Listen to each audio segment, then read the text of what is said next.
오늘은 마가복음 9장 14절에서 27절까지, 마가복음 9장 14절에서 27절까지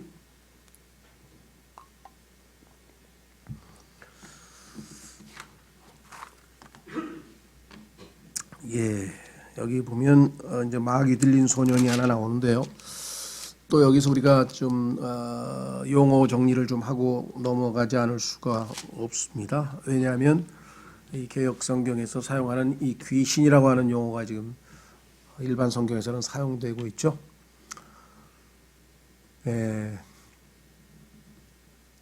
성경에 보면 우리가 일반적으로 알고 있는 죽은 사람의 혼이 떠돌아다니는 그러한 귀신은 성경에는 없습니다. 일단 사람의 혼은 죽으면, 그렇죠? 지옥으로 가든지 아니면 하늘나라로 가든지 떠돌아다니지는 않습니다. 성경에서 유일하게 예외적인 경우가 다름 아닌 사무엘의 혼이 잠시 하나님의 허락하에 올라와서 점치는 여인을 꾸짖고 내려간 것 이외에는 역사상 사람의 혼이 다시 나타났던 적은 없죠. 물론 예수 그리스도를 제외하고. 자, 그래서 이 귀신이란 말은 성경에 없는 말입니다. 근데 그 번역을 우리가 소위 말하면 devil, 마귀라고 번역하면 되는데 그 단어를 귀신이라고 번역했고 이것을 이 사람들이 마치 우리 사람의 혼이 죽으면 죽은 혼이 떠돌아다니는 것처럼, 또 일부 잘못된 그 사람들은 설명하기를 소위 말하면 그러니까 창세기에서 하나님께서 정하신 수명이 120년이었는데 그 전에 수명을 다하지 못하고 죽은 사람들의 혼은 떠돌아다닌다, 이렇게 지금 얘기를 했는데 창세기에서 말씀하시는 120년은 사람의 수명에 관한 얘기는 아니었습니다.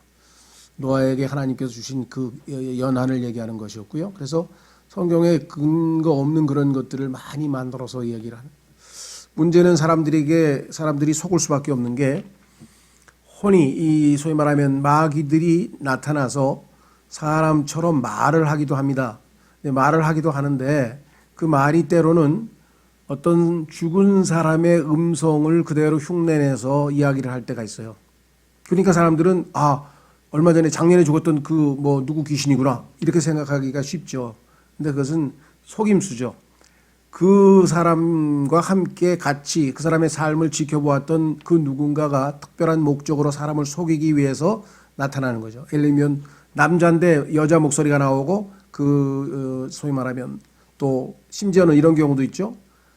한 번도 외국어를 배워본 적이 없는 사람인데 그 안에 그 외국 사람의 죽은 혼이 들어가서 마치 그 외국어로 말하는 것처럼, 사실은 마귀가 속이는 건데 그것을 봐라, 불어로 얘기하는 거 보니까 죽은 프랑스 사람의 혼이 그 사람한테 들어갔나 보다, 막 이렇게 얘기를 해서 영적인 세계에 관해서는 지금 혼돈이 너무나 심합니다. 왜냐하면 하나님의 말씀을 근거로 하지 않았기 때문에 일어나는 일이죠. 그래서 성경에 보면은 헬라어의 이 다이몬이라고 하는 것을 영어에서 디몬이라고 번역을 한 성경이 있는데, 디몬 하면은 중립적이에요. 영이야, 영. 그런데 좋은 뜻으로도 쓰일 수 있고 나쁜 뜻으로 쓰일 수 있어요. 예를 들면 소크라테스가 자기가 삶을 살아가다가 고통스러운 일을 당했을 때에는 항상 보이지 아니하는 다이몬이 찾아와서, 어떤 영이 찾아와서 자기에게 음성을 들려주어서 자기로 하여금 분별력 있게 올바른 결정을 내릴 수 있도록 도와주었다, 이런 얘기들을 한단 말이죠. 그런데 킹제임스 성경에서는 이 다이몬을 devil, 소문자로 써서 마귀라고 번역을 했고, 대문자로 devil 하면 마귀입니다. 그래서 마귀, 사탄과 이 영들과의 관계를 킹제임스 성경에서는 정확하게 묘사했어요. 예수 그리스도께서 하나님의 그 유일하신 하나님의 아들, 그래서 대문자로 썼죠. The Son of God, 대문자로. 그러면 우리 모든 예수 그리스도를 통해서 거듭난 하나님의 자녀들은 The Sons of God, 그래서 소문자로 썼죠.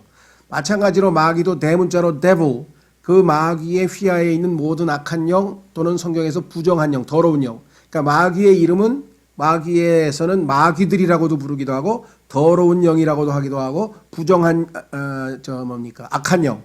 악한 영, 더러운 영, 마귀라고 하는 이름들이 붙어 있어요. 그러니까 이건 전부 다 소문자 데블이에요. 마치 예수님과 우리와의 관계가 하나님의 대문자 아들이시고 우리가 소문자 아들인 것처럼 마귀도 대문자가 있고 소문자가 있어서 그런 흉내를 그대로 내고 있는 것이겠죠. 그렇죠? 그래서 이 귀신이라고 하는 문제에 대해서는 성경적으로 전혀 근거가 없다는 것, 킹제임스 성경을 통해서 우리가 확실하게 배울 수가 있습니다. 자, 그래서 다시 돌아오시면은요, 14절서부터 29절까지 내용을 일단 한번 쭉 읽어보겠습니다. 사건의 상황을 보고 필요한 것만 좀 우리가 확인을 하고 넘어가죠. 14절, 그분께서 자기 제자들에게 와서 보니 큰 무리가 그들을 둘러싸고 서기관들이 그들과 논쟁하고 있더라. 즉시 모든 사람들이 그분을 보고 심히 놀라며 그분께 달려와 그분께 문안하더라. 그분께서 서기관들에게 물으시되 너희가 그들과 무엇을 논쟁하느냐 하시니 우리 중에서 한 사람이 대답하여 이르되 선생님이여 내가 말 못하는 영이 들린 내 아들을 선생님께 데려왔나이다. 그가 그를 아무데나 데려가서 쥐어뜯으면 그가 거품을 흘리고 이를 갈며 또 몸이 파리해지나이다. 내가 선생님의 제자들에게 말하여 그들이 그를 내쫓게 하였으나 그들이 하지 못하더이다 하매 그분께서 그에게 응답하여 이르시되 오 믿음이 없는 세대여 내가 언제까지 너희와 함께 있으리요 언제까지 너희를 용납하리요 그를 내게로 데려오라 하시니 그들이 그를 그분께 데려오매 그분께서 그를 불 때에 즉시 그 영이 그를 쥐어뜯으므로 그가 땅에 쓰러져 뒹굴며 거품을 흘리더라. 그분께서 그의 아버지에게 물으시되 이것이 그에게 들어온 지 얼마나 오래되었느냐 하시니 그가 이르되 어릴 때부터이니이다. 그것이 그를 죽이려고 불과 물에 그를 자주 던졌나이다. 그러나 선생님께서 어떤 일이라도 하실 수 있거든 우리를 불쌍히 여기사 우리를 도와주소서 하매 예수님께서 그에게 이르시되 내가 만일 믿을 수 있거든 믿는 자에게는 모든 것이 가능하니라 하시니 즉시 그 아이의 아버지가 부르짖고 눈물을 흘리며 이르되 주여 내가 믿나이다 나의 믿지 아니함을 도와주소서 하더라. 예수님께서 사람들이 함께 달려오는 것을 보시고 그 더러운 영을 꾸짖어 그에게 이르시되 너 말 못하고 귀먹은 영아 내가 네게 명하노니 그에게서 나오고 다시는 그에게 들어가지 말라 하시매 그 영이 소리를 지르며 그를 심하게 찢고 그에게서 나가니 그가 죽은 자같이 되어 많은 사람이 말하기를 그가 죽었다 하나 예수님께서 그의 손을 잡아 그를 일으키신 즉 그가 일어서니라. 그분께서 집에 들어가시니 그분의 제자들이 그분께 은밀히 여쭙되 어찌하여 우리는 그를 내쫓지 못하였나이까 하매 그분께서 그들에게 이르시되 이런 종류는 오직 기도와 금식을 통해서만 나갈 수 있느니라 하시니라. 자, 사건 자체는 그렇게 어려운 사건은 아니죠.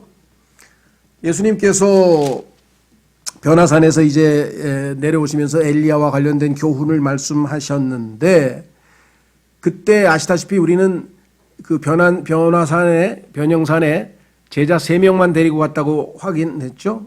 야고보와 요한과 누굽니까? 베드로, 요한 다음에 야고보 이 3사람만 데리고 산에 가셨단 말이죠. 그래서 성경에 보면은 이 3사람이 예수님의 어떻게 보면은 측근이라고도 할 수 있고 이너서클이라고 할 수 있고 예수님의 마음을 가장 잘 읽는 그런 제자인 것 같아요. 성경에 보면은 조금 이따도 이제 그 마귀들도 등급이 있지만 예수 그리스도를 믿는 제자들도 예수님을 가장 측근에서 근거리에서 잘 섬기고 있는 요한이 있고 그 요한보다 한 걸음 뒤떨어진 그 다음에 2사람 또 베드로와 야고보가 있고 그 다음에 나머지 제자들이 있고 그래서 1, 3, 12 이렇게 해서 예수 그리스도와 측근으로서 가장 친밀한 사람은 물론 요한입니다. 마음의 품에 기대어서 식사를 할 정도의 사람이었죠. 자, 그렇다면 오늘 보니까 사람들의 관심은 뭐냐? 왜 제자들은 그 주님께서 6장에 보니까 마귀들을 내쫓는 권능도 주셨는데 이번에는 못 쫓아내는가? 지난번에는 쫓아내고 상당히 성과가 좋았었던 것 같은데 이번에는 왜 못 쫓아냈을까? 그 얘기에 지금 관심들이 있는 거죠. 한번 다시 14절로 와서 확인해 보겠습니다. 이제 그분께서 자기 제자들에게 와서 보니 큰 무리가 그들을 둘러싸고 서기관들이 그들과 논쟁하고 있더라. 제자들 9명하고 이제 서기관들하고 막 논쟁을 벌입니다. 즉시 모든 사람들이 그분을 보고 심히 놀라며 그분께 달려와 그분께 문안하더라. 예수님이 오시는 것을 보고 놀랐다는 얘기는 평소 때도 뭐 예수님이 자주 나타나셨는데 왜 갑자기 놀랐을까? 추측컨대 모세도 시내산에서 하나님과 함께 40일 동안 금식하면서 있었을 때 땅에 내려오자 그의 얼굴에서 빛이 나서 사람들이 깜짝 놀랐던 것처럼 아마 예수님도 성경에 보니까 이 순간 이때 그 변형산에서 아주 영광스러운 모습으로 변화가 됐다고 했기 때문에 어쩌면 그런 뭔가가 평소 때 모습하고 다른 뭔가가 막 영광스러운 모습이 좀 남아 있었는지 모르겠어요. 그래가지고 깜짝 아마 놀랐던 모양인데 어쨌든 간에 질문을 합니다. 예수님께서 16절에 그분께서 서기관들에게 물으시되 너희가 그들과 무엇을 논쟁하느냐 하시니 막 수군수군대고 막 논쟁을 하니까 질문했더니 무리 중에서 한 사람이 대답해 이르되 선생님이여 내가 말 못하는 영이 들린 내 아들을 선생님께 데려왔나이다. 이제 4초 지정을 설명합니다. 제가 제 아들이 벙어리영 즉 말 못하는 영이 들려서 선생님께 데려왔습니다. 그가 그를 아무데나 데려가서 쥐어 뜯으면 그가 거품을 흘리고 이를 갈며 또 몸이 파리해지나이다. 그러니까 성경에 보니까 악한 영들도 등급이 있어가지고 악한 영들이 하는 일들 중에서 이거는 케이스가 상당히 좀 속된 말로 하면 센 경우예요. 그래서 예수님께서도 나중에 말씀하시기를 금식까지 하지 아니하면 쫓아낼 수 없는 정도로 아주 좀 등급이 센 녀석이 왔어요. 무슨 말이 되셨죠? 성경에도 보면은 그 영적인 사람들에게도 그 서열이 있어가지고 종류가 여러 가지가 있단 말이죠. 아마 이번에 그런 좀 그래서 예수님께서 이런 종류란 말을 썼죠. 이런 종류는 금식이 기도만 해갖고는 안 된다. 기도보다도 좀 더 필요하다라고 하는 말씀을 나중에 하셨는데 자 우선 이렇게 얘기를 했어요.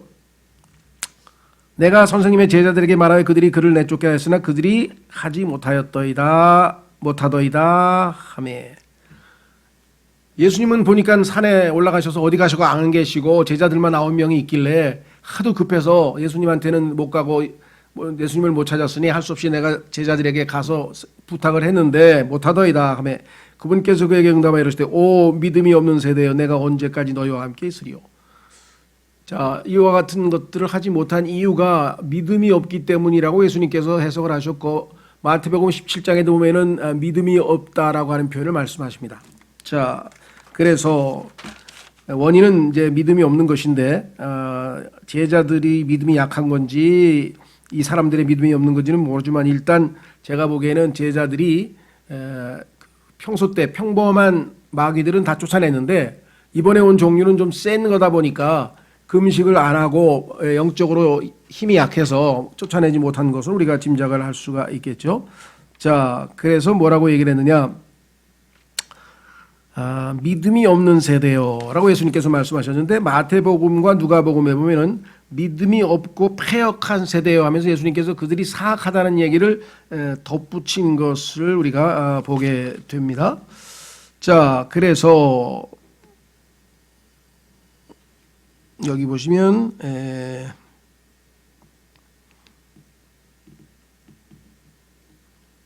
내가 언제까지 너희와 함께 있으리요. 예수 그리스도께서는 이제 조금 있으면 십자가를 지고 이제 부활 승천하셔서 하나님께로 갈 여정이 지금 얼마 남지 않았는데 아직도 제자들은 예수 그리스도의 사역을 이어받을 충분한 준비가 안 되어 있는 상태에 있었습니다. 그래서 언제까지 내가 너희를 용납하겠느냐 빨리 너희가 정말 모든 준비를 갖추고 해야 된다. 물론 성령님을 보내셔서 이제 그의 사역을 이어받게 하신 것은 분명한 사실이죠. 그를 내게로 데려오라 하시니 이렇게 지금 말씀을 했습니다. 그렇죠? 아까도 말씀드린 것처럼 마태복음에서는 이게 믿음이 없다고 했을 뿐만 아니라 원인이 두 번째는 그들을 단순히 믿음이 없는 세대요만 한 것이 아니라 싹 악한 세대라고 예수님께서 말씀하셨어요. 제자들에게 예수님께서 악하다고 표현한 게 여러 번 있었죠. 너희가 악할지라도 자식들에게는 좋은 것을 줄 줄 알거든. 우리 그리스도인들도 거기에 뭐 깜짝 놀라야 될 이유가 없죠. 왜? 우리도 아담의 악한 본성을 그대로 물려받았으니까. 그래서 바울도 얘기하기를 내 안에 곧 내 육체 안에 선한 것이 없다. 분명히 그렇게 바울도 고백을 했죠. 자, 그래서 우리는 그 문제에 대해서 이 스캔들을 일으킬 필요는 없습니다. 왜 우리가 악하냐? 여전히 악하죠. 우리 그리스도인이라 할지라도 여전히 죄인이고 우리 몸 안에 육체 안에는 선한 것이 거하지 않고 죄가 거하고 있다고 로마서 7장에 분명하게 말씀하고 있다라고 하는 것을 우리가 알 수 있죠. 자, 그래서 20절 그들이 그를 그분께 데려오매 그분께서 그를 볼 때에 딱 보는 순간 보통 평범한 마귀는 어떻습니까? 평범한 마귀라면은 즉시 어떻게 해요?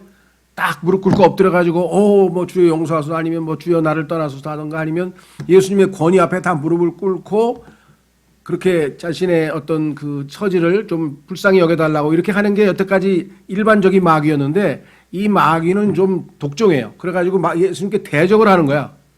예수님을 딱 보는 순간 그 안에서 이 자를 괴롭히면서 발작을 일으키게 만들었죠. 어떻게 했나 보세요.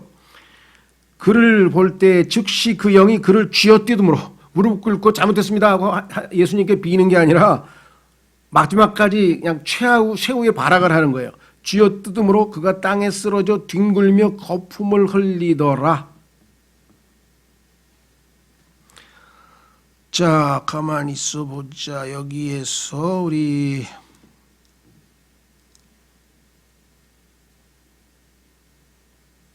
잠깐만요. 이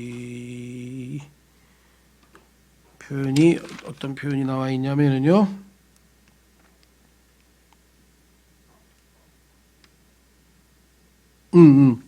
나중에 이제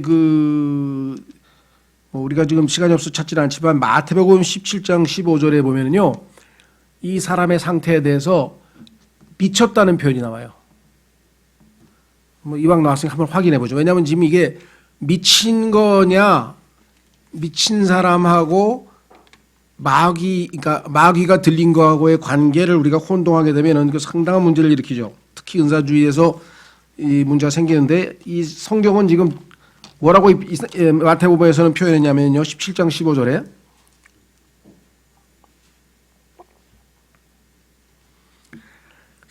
15절에 주여 내 아들에게 긍휼을 베푸소서. 그가 미친 증세로 심히 시달리고 자주 불속에 쓰러지며 종종 물속에 빠지나이다. 불속에 쓰러지고 물속에 빠지는 거, 지난번에 마귀 들린 사람의 증세 10가지에 대해서 5장을 공부할 때 말씀을 드렸었는데, 혹시 다시 한번 확인해보고 싶으신 분은 집에 가셔서 이제 5장 공부할 때 10가지 마귀 들리는 증세에 대해서 얘기를 했었죠. 이번에는 이제 미친 증세라고 했어요. 미친 증세. 그런데 요 미쳤다고 하는 표현을 일반 그 성경에서, 킹제임스 성경은 미쳤다고 표현을 분명히 했는데, 다른 성서에서는 이거를 간질이라고 번역을 했어요. 간질. 미친 거하고 간질은 완전히 다르죠. 미친 거는 정신적인 문제죠. 그렇죠? 간질이라고 하는 것은 이 뇌의 일부가 고장나서 육체적인 어떤 병입니다. 그래서 약을 먹으면 증세가 호전이 되고 요즘에는 많이 좋아지잖아요. 그렇죠? 그래서 이건 전혀 다른 해석이고 아주 잘못된 터치죠. 자, 근데 성경에 보면 또 미친 사람하고 마귀 들린 사람하고 구별돼서 사용될 때가 또 있어요.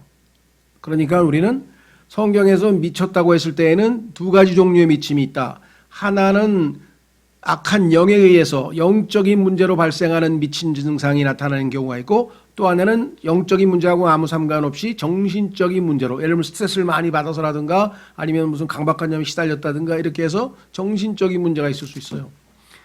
그래서 이 두 가지 문제를 제대로 분별하지 못했기 때문에 하여간 어마어마한 문제가 생긴 겁니다. 그러니까 뭐 중세에 가면은요, 이 카톨릭 교회에서 미친 사람들을 전부 다 마귀가 들린 걸로 해석을 해가지고 막 그 엑소시즘이라 그러죠. 축사.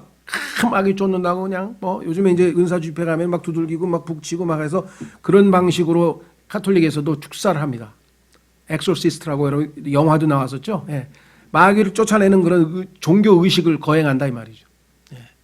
그러니까 분명하게 영적인 문제가 관련된 것이라면 예수님처럼, 예수님이 쫓아내실 수 있죠. 예수님처럼 이 영을 쫓아내서 그 미친 증세가 회복이 되는 경우가 있고, 그게 아니고 이것은 어렸을 때 정신적인 문제로, 예를 들면 뭐 어렸을 때 뭐 트라우마가 있었든지 뭐가 있었든지 하여간 그와 같은 식으로 된 거는 영적인 문제가 아니잖아요. 죄와 관련된 문제가 아니고, 그럴 때에는 정신적인 치료가 필요한 거란 말이죠. 그래서 책 제목 중에 요즘 이제 개신교 쪽에서 나온 책이니까 귀신 들림이라는 표현을 썼죠. 마귀 들림이죠. 우리 식으로 하면 마귀 들림인가 정신병인가, 그런 제목의 책이 있어요.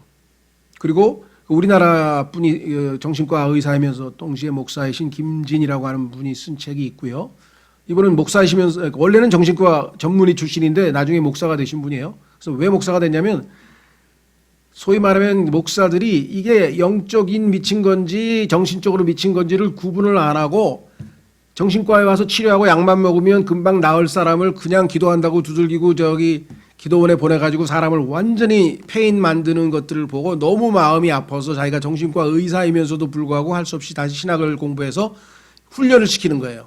그래서 교회의 지도자들 소위 말하면 영적인 리더급 뭐 집사 뭐 이런 분들 불러다가 요런 현상이 오면 요건 정신적인 거고 요런 거는 영적인 거니까 요런 거는 목사님한테 가서 기도하고 교회 성도들이 기도해서 마귀를 쫓아내야 되고 요러한 거는 정신과의 의사하고 약을 먹고 치료하면 됩니다. 이걸 훈련을 시키는 그 사역을 지금 이분이 다 내려놓고 정신과 전문의 하던 거 다 내려놓고 지금 그런 사역을 목사가 돼서 하는 분이 있고요.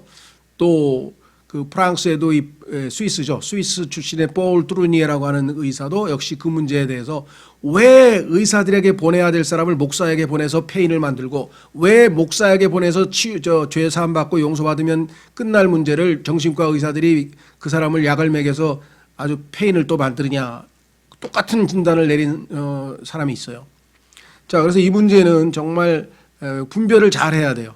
이게 예수님께서 지금 여기 성경에서 말하는 것처럼 영적인 이유로 인해서 미친 거냐 아니면 정신적인 이유로 인해서 미친 거냐를 구분하지 않으면 아주 문제가 생긴다는 것을 좀 말씀을 드리고요. 그래서 다행히 이 문제에 대해서 전문적인 지식을 가지고 있는 분들이 쓴 책들이 지금 시중에 나와 있습니다.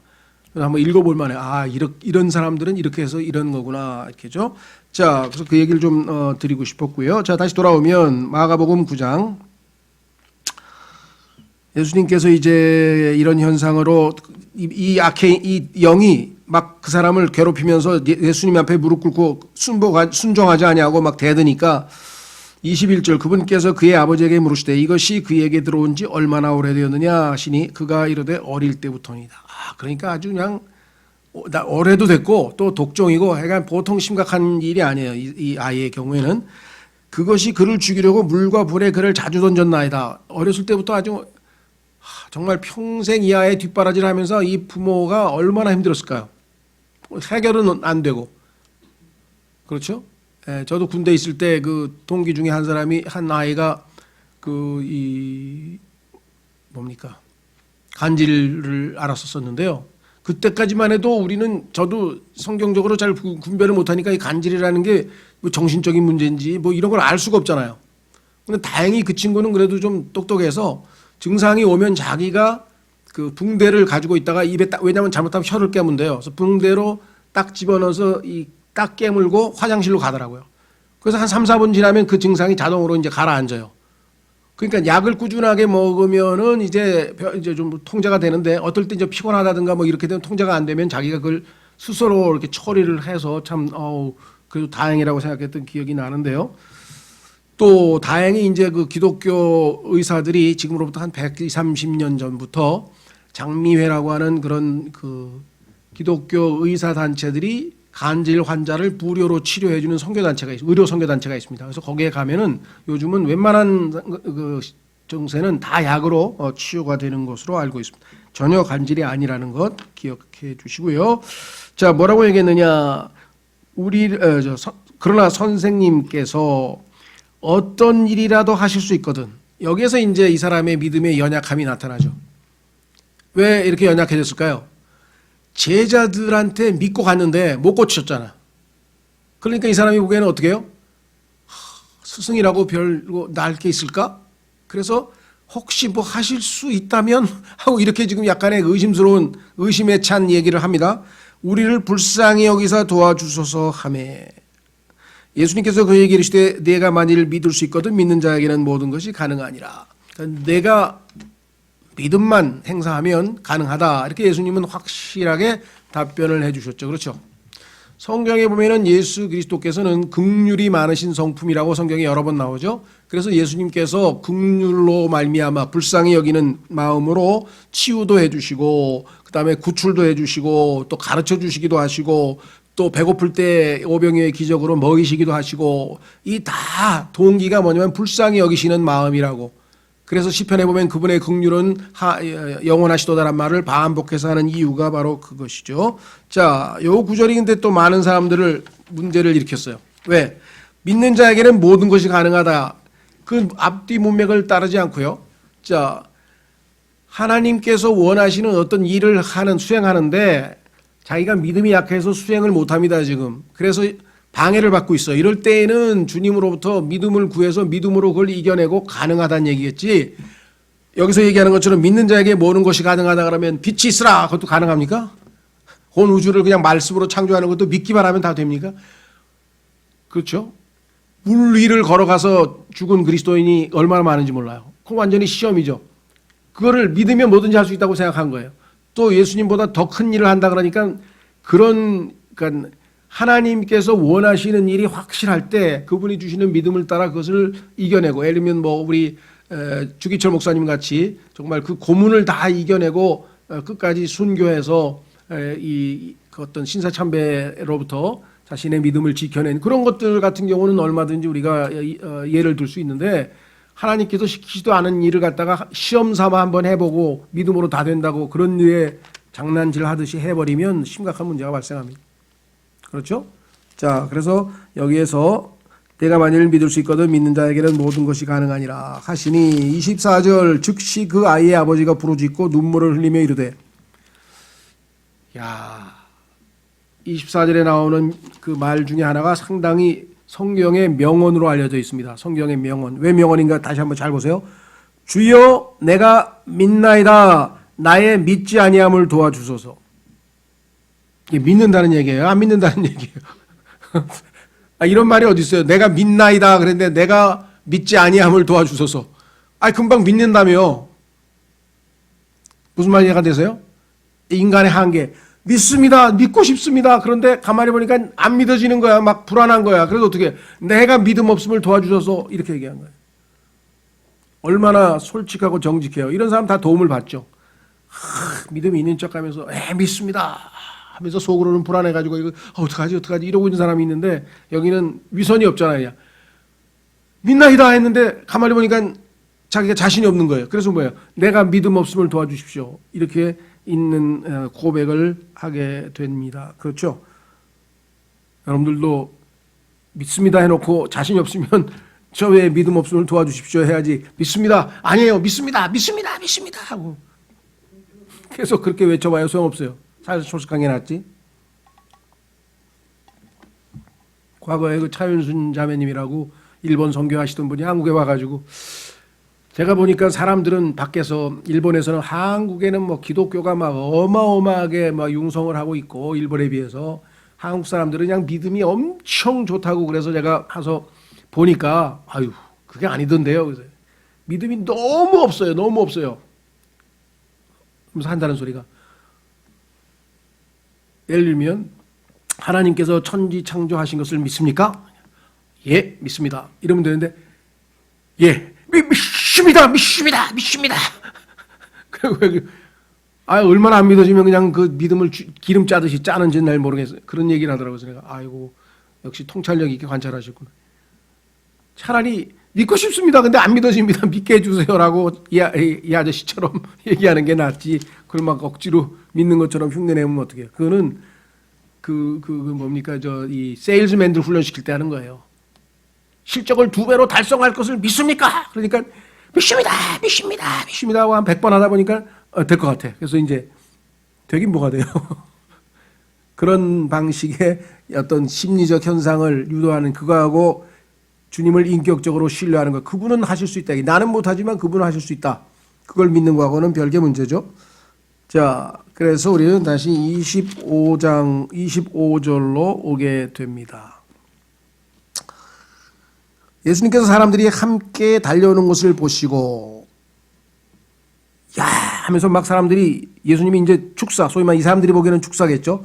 막 쫓아내는가 보다 하고 막 지금 관심 있어서 이제 달려오는 것을 보시고 그 더러운 영을 꾸짖어 그에게 이르시되, 끝까지 저항을 하고 그냥 발버둥을 치고 있는데 예수님께서 너 말 못하고 귀 먹은 영아. 그러니까 악한 영들 중에는 사람들에게 말을 못하게 하고 귀를 먹게 하는 그런 이 증상을 일으키는 영이 있다는 거죠. 영아, 내가 내게 명하노니 그에게서 나오고, 그 다음이 정말 주님의 배려 같아요. 나오고 하면 그 다음에 또 들어가면 어떻게? 그래서 예수님께서 뭐라고 말씀하셨어요? 예, 다시는 그에게 들어가지 말라. 이때 아마 아버지가 얼마나 기뻤을까. 다시는 들어가지 말라고 예수님이 말씀하셨으니까 이제 안 들어갈 거 아니에요, 그죠? 예, 나오기만 하라 그랬으면 아마 그 다음에 또 얼마나 불안했을지, 뭐 언제 또 들어가면 어떻게?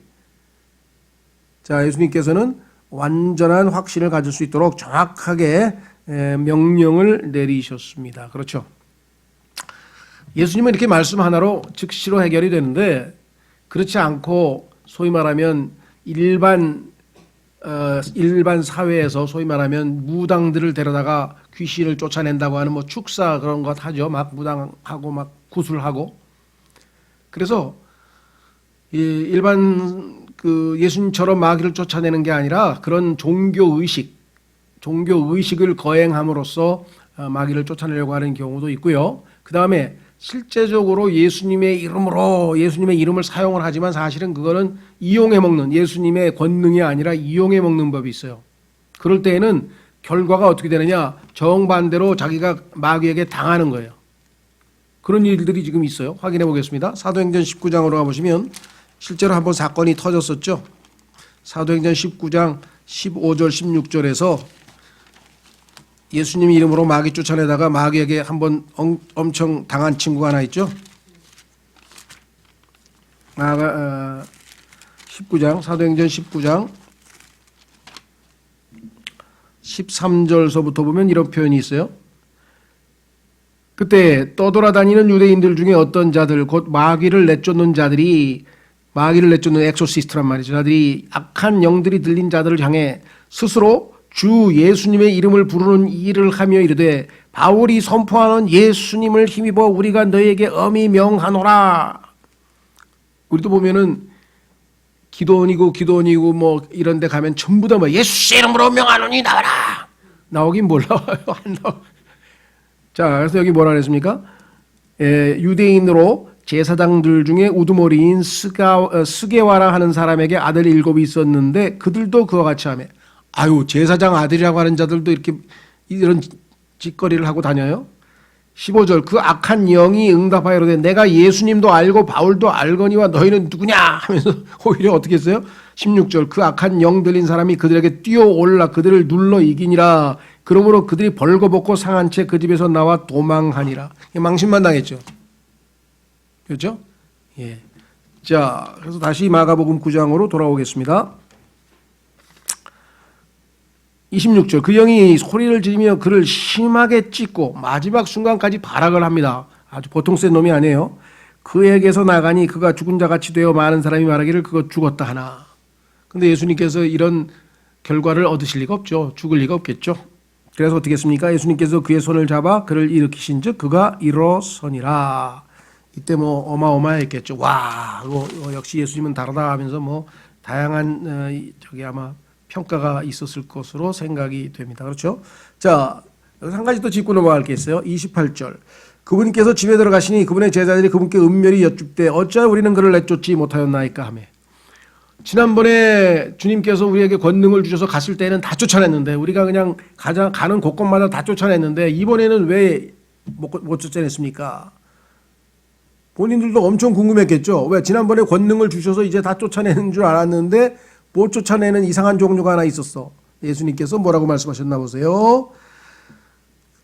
29절, 그분께서 그들에게 이르시되 이런 종류는 오직 기도와 금식을 통해서만 나갈 수 있느니라 하시니라. 29절에 이 내용이 일반 다른 성서들에서는 다 생략이 되어 있습니다. 삭제되어 있어요. 없어요. 그러니까 성경에서 중요한 진리, 모든 영적 세계에서도 급수가 있어요. 그 중요한 사실을 우리에게 지금 가르치지 못하게 하는 거죠. 예수님께서 마귀들을 다 쫓아냈어요. 그래서 깨끗하게 청소가 됐으면 예수 그리스도를 영접하고 성령을 모셔서 드려서 충만하게 했으면 되는데 텅텅 비어서 청소를 깨끗하게 해놨더니 이전보다 더 독한 놈이, 더 악한 놈이 들어와가지고 더 일이 나빠진 경우가 있다고 마태복음 12장 누가복음 11장에 보면 나오죠. 급수가 있어. 더 센 놈이 있다라고 분명히 성경에서 말씀했죠. 에베소서 6장이나 골로새서에 보면요, 그 영적인 종류에도 보면은 이 다양하게 급수가 있어요. 한번 보세요. 에베소서. 아까도 우리 그리스도인들에게도 상급에도 열매 맺는 순서에도 다 급수가 있죠. 이 땅에 보면은 다 1위, 2위, 3위 그게 그냥 있는 게 아니에요. 하나님께서 질서를 이 땅에서 정할 때는 그러한 급수가 다 항상 있게 마련인데 에베소서 6장에 보면은 다양한 종류의 영적 존재들이 나옵니다. 누가 높은지는 잘 모르지만 에베소서 6장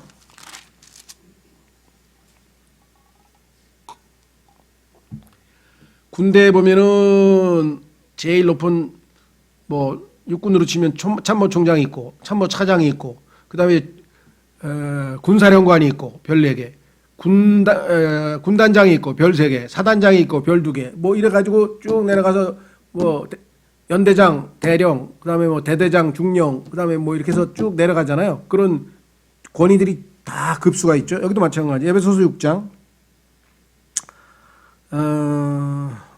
12절. 우리는 살과 피와 맞붙어 싸우지 아니하고 정사들과 권능들과 이 세상 어둠의 치리자들과 높은 처소들에 있는 영적 사악함과 맞붙어 싸우느니라. 그러니까 영적 사악함 종류들이 여러 가지가 있는데 누가 어떤 급수에 해당하는지는 우리는 잘 모르죠. 스랍이 높은지 그룹이 높은지 누가 있는지 잘 모르지만 하여간 이런 급수가 있다는 것은 분명합니다. 실제적으로 그런 에피소드가 있어요. 어떤 사람이 그 미국에 가면은 그 파나마 시티라고 하는 그 플로리다의 도시 이름이 파나마 시티라고 하는 조그만 도시가 있는데 그 도시에서 있었던 일이에요. 실제로 복음을 전하는데 옆에 있던 사람이 많이 들어보니까 무슨 못된 짓을 하고 어떻게 살았든 간에 예수만 믿으면 하늘나라 간다. 꼭 그렇게 지금 전하고 있는 것 같아요. 이 소위 말하면 복음 전도자가. 그래서 화가 난 거야. 왜? 그 복음을 듣고 있는 사람 보니까 자기 동네에 사는 사람인데 속된 말로 하면 요즘 말로 하면 기레기야, 기레기. 인간 쓰레기야. 너무나 형편없는 인간인데 예수 믿고 하늘나라 가라고 막 그러니까 이 친구가 예수를 믿겠다고 그래가지고 영접을 딱 한 거야. 그러면서 막 할렐루야 이제 하늘나라 간다고 막 기뻐하고 막 이 사람이 막 엄청 화가 난 거예요. 그래서 따진 거예요. 복음 전하는 그 사람한테. 이보쇼. 자, 그러니까 이 사람은 지금 내가 아는 사람인데 당신이 이 사람 잘 모를 거야. 이 사람은 인간이 아니야. 아주 인간 쓰레기. 아주 그냥 정말 아주 형편없는 친구인데 당신이 지금 이 사람한테 예수 믿으라고 하는데 예수님 믿고 지금 구원받았다고 지금 펄펄 지금 좋아가지고 뛰는데 그거 정말 이 사람 하늘나라 간 거 맞냐. 그러니까 이 사람이 진짜 회개했다면 맞다. 예수님이 진짜 회개하고 예수 믿었다 그러면 확실하다. 물어봐라니까. 나 정말 회개하고 예수 믿었다. 그럼 하늘나라 간다. 그럼 나는 어떡하냐 이게. 나는 이 사람보다 한 100배 이상은 착하게 살았는데 난 예수를 안 믿었다 이거야. 그럼 나 어디 가냐 이거야. 당신 지옥 간다고. 이런 죽일 놈이 있나 하고 그냥 화가 나가지고 그냥 그따위 그따위는 난 안 믿는다고 말이야. 여러분 생각은 어떠세요? 그러니까 이 사람이 어떻게 얘기를 했냐면요. 참 지혜롭게 얘기한 것 같아요. 자, 하나님은 이 세상에 있는 사람은 다 하나님이 요구하시는 요구 조건에 충족하지 못하기 때문에 다 죄인이기 때문에 당신은 죄를 10개 지었어. 평생 동안. 이 사람은 죄를 10,000개 지었어. 그래서 예수 그리스도로 회개하고 예수님만 믿기만 하면 다 용서해 준다 그랬어. 이 사람은 지금 10,000개를 용서받았어. 근데 당신은 10개밖에 안 지어서 굉장히 착한 사람이라고 생각해가지고 나는 안 믿을 필요가 없다 그러지 안 믿었어. 근데 하나님은 10,000개를 용서하면 이 사람 죄를 하나도 안 지은 것이야. 0이 돼 0. 그래서 죄가 없는 사람만 받아준다 그랬어. 당신은 10개가 있기 때문에 못 가는 거야. 그럼 믿으면 될 거 아니야. 10개 없애고. 근데 당신이 안 믿으면은 어쩔 수 없어. 하나님의 기준에 의해서. 그러나 한 가지 당신에게는 위로받을 만한 일이 있습니다. 그게 뭡니까? 이 세상에 있는 사람은 평균 한 5,000개 정도의 죄를 지어. 5,000개. 근데 당신은 지금 10개밖에 안 지었어. 굉장히 착하게 살았어. 그래서 지옥에 가면 5,000개 죄 지은 사람의 그 아주 열악한 교도소로 가면 아주 그냥 힘든 당신은 아마 10개밖에 안 줬기 때문에 고상하니까 아마 독방을 줄 거예요. 지옥에 가면. 그래 당신은 급수가 상당히 높은 사람이니까. 그래도 지옥은 지옥이 어쩔 수 없어. 왜? 하나님은 예수님을 믿으면 다 용서해 준다는데 이 사람은 10,000개, 10만 개, 100만 개를 지은 사람도 다 용서해 줘. 하나님은 전능하시기 때문에 다 해주셔. 알겠어? 이렇게 아주 지혜롭게 답변을 했다는 이야기가 있어요. 아마 하나님께서 이 전도자에게 아마 정말 지혜를 주신 것 같아요. 그래서 서열이 있어요, 서열이. 그러니까 여기도 지금 뭐 아주 보통 센 놈이 온 게 아니에요. 그래서 예수님 뭐라 하느냐? 이런 놈은 음식이 필요하다. 음식. 자, 우리 신앙생활에도 영적으로 적용할 수 있잖아요. 우리도 신앙생활에서 웬만큼 힘든 거는 그냥 기도하고 다 이겨내고 또 주님 주시는 위로와 은혜로 다 이겨내는데 정말 이게 어떻게 헤어나올 수가 없는 정말 너무나 힘들고 너무나 막 이제 더 이상 살고 싶지도 않고 막 이런 경우까지 가면 막판까지 가면 어떻게 돼요? 속된 말로 곡기를 끊는 거예요. 이제 이래 주거나 저래 주거나 하나님 앞에서 난 하나님이 이 문제를 해결해 주시지 않으면 그게 해결이 문제가 해결되든 아니면 내 마음을 다시 회복시키든 어떤 응답으로 오든지 간에 하나님께서 해 주시지 않으면 저는 이제 더 이상 식사 안 하고 죽겠습니다. 이런 각오로 이제 금식을 할 만큼 중차대한 일도 있는 거죠. 그래서 어떤 사람은 그 구약시대 교리 아닙니까? 아닙니다. 구약만이 아니고 신약에서도 성경에 보니까요. 사도행전에서 안디옥 교회 사람들이 선교사를 파송하는데 이건 너무나 중요하다. 그래가지고 금식하면서 하나님 누구를 어디로 보낼까요? 해가지고 바울과 바나바를 선교사로 보낼 때 금식하고 이들을 안수하고 보냈다고 써 있어요. 그만큼 그 선교사를 뽑고 선교지로 보내는 것을 중차대하다고 생각을 했겠죠. 그 다음에 사도 바울 같은 경우도 배가 고파서 그러니까 돈이 없어서 굶는 것과 자진해서 자기가 금식한 것을 구분해서 따로 써놨습니다. 그러니까 바울도 너무나 힘들고 고통스러울 때 하나님 앞에 마지막 수단으로 이 금식한 것에 대해서 고린도 후서나 이런 데다 기록을 해놓은 것을 보면 우리 뭐 여기 계신 분들도 뭐 금식을 다들 뭐 해보신 경험이 있는 분도 많겠죠. 저도 서너 번 많이 해본 것 같지는 않아요.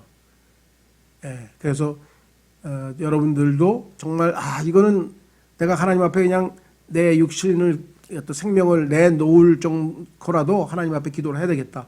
그런 마음의 각오가 서고 하나님이 허락하시면 예를 들면 뭐 일주일이면 일주일, 3일이면 3일, 뭐 이틀이면 이틀, 뭐 자기가 정해놓고 하는 거죠. 하나님 앞에 자신의 마음을 내어 드리는 겁니다. 자, 그래서 오늘 우리는 29절까지 봤고요. 오늘 주신 말씀을 통해서 주님께서는 정말 긍휼히 여기셔서 이와 같이 마귀에게 사로잡혀서 어릴 적부터 평생 고생하던 자에게 다시금 새 출발하고 인생의 새로운 삶, 새로운 역전을 허락하신 분이시다. 글쎄요, 우리가 영적으로 보면요, 뭐 이렇게 악한 영들의 방해를 받을 수도 있고 또는 다양한 환경의 어려움을 겪을 수도 있고 여러 가지 형태가 있겠지만 결국은 주님께서 모든 상황을 주관하시고 주권적으로 우리를 도우실 수 있는 분이시다. 이 주님을 신뢰하고 살 수 있기를 바랍니다. 이 시간 다 같이 기도하겠습니다.